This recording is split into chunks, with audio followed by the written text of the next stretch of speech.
Question 9, ladies and gentlemen, we're nearly there. ICT is widely used for home entertainment. State 2 different uses of ICT for home entertainment. For each use, okay, I read back so badly. For each use, give a different benefit and different drawback. For each use. And how many do we need?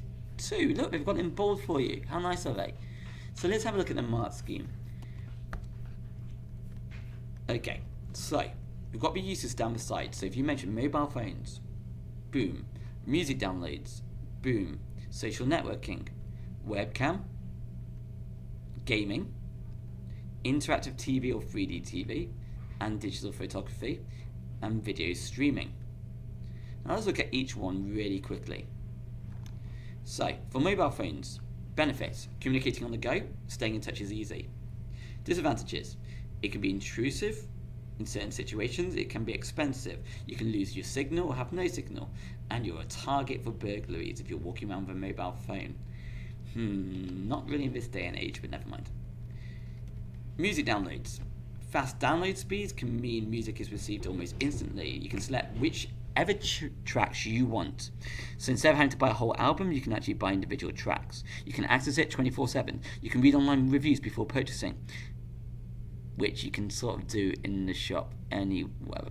You can preview a song before buying it. You can use price comparison websites to compare which prices are cheapest. Saves time and money as it does not have to go, as you don't have to go to the shops. And you've got a wider range of music you can actually choose from all over the world, different styles, for example. But the disadvantages: you can get viruses. File content may be different from the stated names. You can download something thinking it's Barbie Girl, but you're actually getting Ken Boy. Illegal downloads, which you can now also do, harm the music and film industry, breaking copyright acts in the process. More powerful computers are needed when you're downloading music due to file size. It may lead to shops closing down. That has happened in the UK. Stores such as, my favourite store, HMV,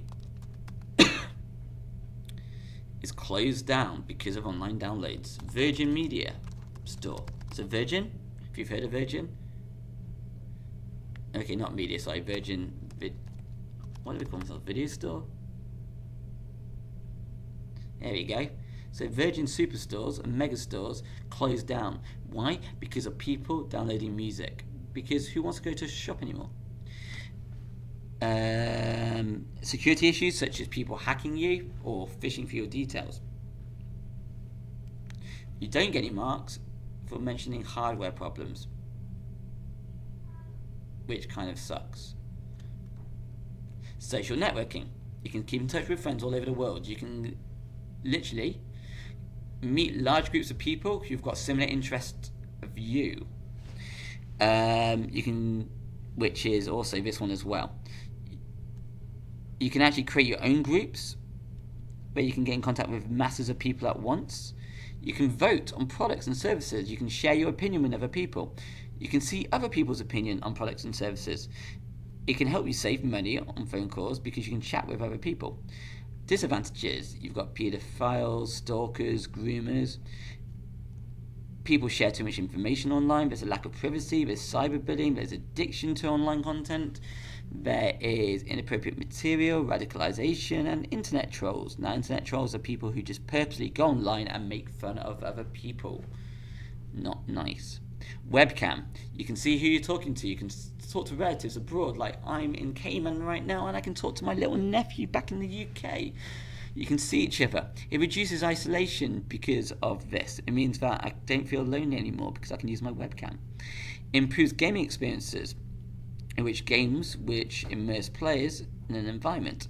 It saves time by talking to groups of people because you can do teleconferencing all at the same time. But the disadvantages: poor connection speeds. You need to set up the software in the first place. There's a demand on computer memory when you're using webcams. It slows down your computer. You may need to buy a more expensive, faster, newer computer because of this. Poor quality images. You need broadband. Hackers can hack your webcam and turn it on without you actually knowing. And there's also a misuse of images captured, such as by pedophiles. Gaming. Oh my gosh, I am literally running out of energy right now. So let's give it a go. You can use it for educational learning tools. You can make learning enjoyable because of this. You can encourage teamwork, collaboration. You can increase hand-eye coordination, believe it or not. It improves your problem-solving ability. You can make friends from all around the world. Lucky you. It's fun, it's entertaining, encourages young children to go into a game-related career, such as becoming game designers and developers. It keeps you fit, some of them. Improves your reaction time. It allows you to experience something you normally wouldn't do, such as driving or racing sports cars, and also free online games. But the disadvantages: social isolation, violent games, cyberbullying, wasting time, schoolwork suffers because of this. Stalkers, groomers, and pedophiles. By the way, this counts as 1 point. You can't just say stalkers is one disadvantage, grooming is another, and pedophiles is another. No. The cost of video games. The addiction of video games, but you cannot mention health hazards because some video games can make you healthy. Interactive TV, so viewing TV whilst browsing other TV channels, setting up your favourite channels, can view your own shows when you want, what you want. You've got a wider choice of content, can replace the need for another connected device. So basically, if you didn't have an interactive TV, you would have what's called terrestrial TV. Terrestrial TV is literally where you're given 4 different stations. So in the UK, 5. You have what's called BBC One. You then have BBC Two. You then have ITV. You then have Channel 4, which no one watches. Actually, no, you have come down with me on that.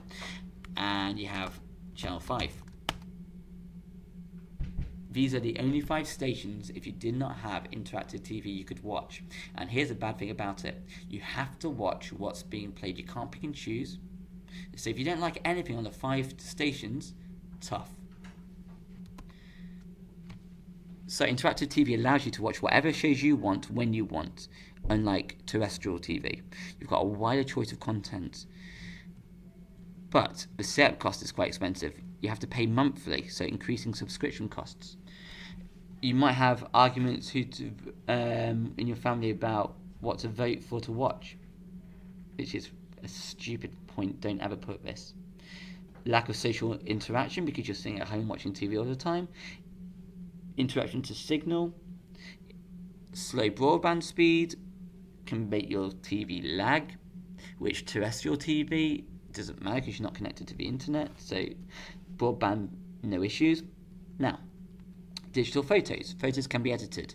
You no need to actually get your photos developed in the store. So in the olden days, if you take a photo develop, what would happen is that you'll take it into a place,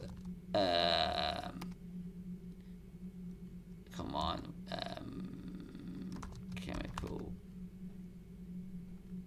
lab. I'm not doing very well with this. Let's do this. Film, development, camera, photo. There you go. So in the olden days, you take a photo, and to get it, for people to see it, you need to develop it. You take it to a lab. They'll then develop it for you, and it'll turn into a photograph like this. Boom, printed out. But now you don't need that, so that's an advantage. You can store hundreds of photos, whilst in the olden days you can store around 20. It can be uploaded fast, you've got better quality images, you can enlarge photos using your camera, you can print out larger size print without losing any quality. So there's a website called Blockposter. It's actually a really cool website, and what you can do, Blockposter, is you can take your photo, and you can actually turn your photos into giant posters. It's called blockposter.com. You only need to print out the images you require, whilst on the olden days, if you've got a camera and you've taken some bad photos, you have to print out every photo. There's no film that can expire, so in cameras, over a period of time, in the olden days, a film which you put inside a camera will expire over time, whilst digital cameras will never expire. Memory is cheaper than buying film. You can literally get rid of your unwanted images by deleting them, whilst if you took a photo on an old camera, you're stuck with it. You can see your photos immediately, and you can share your photos easily, like on social media. But the disadvantages is the cost of camera and software. Not many disadvantages, is it? Okay. Final one, video streaming, like Netflix. Wide choice of content. You can replace the need for another connected device, whatever that means. Disadvantages. Slow broadband speed causes issues. Boom. And that is, ladies and gentlemen, question 9.